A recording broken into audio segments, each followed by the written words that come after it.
In the days of King David, his own household became a battlefield. Among his sons was Absalom, a man known throughout Israel for his striking beauty and charisma.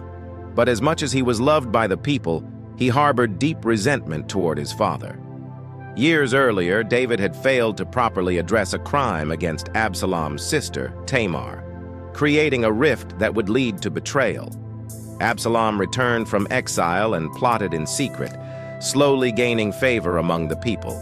Each morning he'd rise early and stand by the city gates, greeting the people of Israel as they came to seek justice from the king. "If only I were judge in the land," he'd say, drawing the people's loyalty away from David.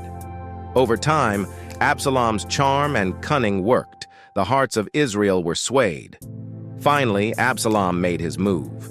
Under the guise of a vow, he went to Hebron and declared himself king. Trumpets blared, and word spread quickly. "Absalom reigns in Hebron." David, hearing of his son's rebellion, was heartbroken, but knew the danger. He gathered his loyal servants and fled Jerusalem to avoid bloodshed, heading to the wilderness. But the loyalty of David's followers was strong. As he left, Zadok the priest and many others wept and followed him, carrying the Ark of the Covenant. David instructed them to return to Jerusalem, hoping to keep information on Absalom's plans. Meanwhile, David's trusted counselor, Hushai, stayed behind to deceive Absalom and undermine his strategy.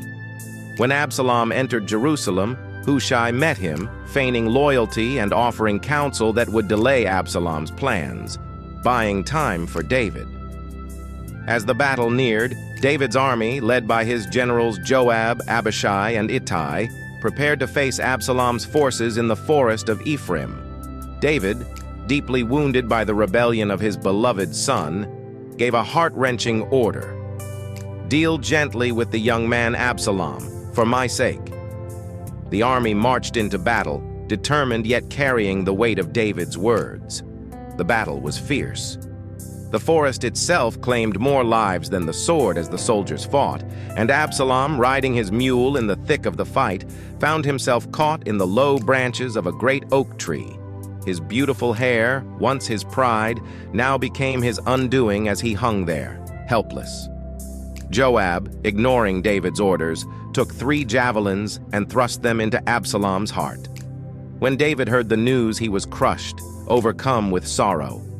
"Oh, my son Absalom, my son, if only I had died instead of you," he cried, mourning for the son who had betrayed him but whom he loved so deeply. The rebellion ended, but the cost was heavy. Absalom was gone, and David's heart was left broken. The story of David and Absalom became a somber tale of loyalty, betrayal, and a father's relentless love, warning that power, pride, and family rifts can lead to heartbreak and loss. Despite everything, David's love for Absalom endured, a painful reminder of the fragility of even the strongest bonds. If you enjoyed this story, please subscribe, share, like, and comment. Thank you, and see you soon.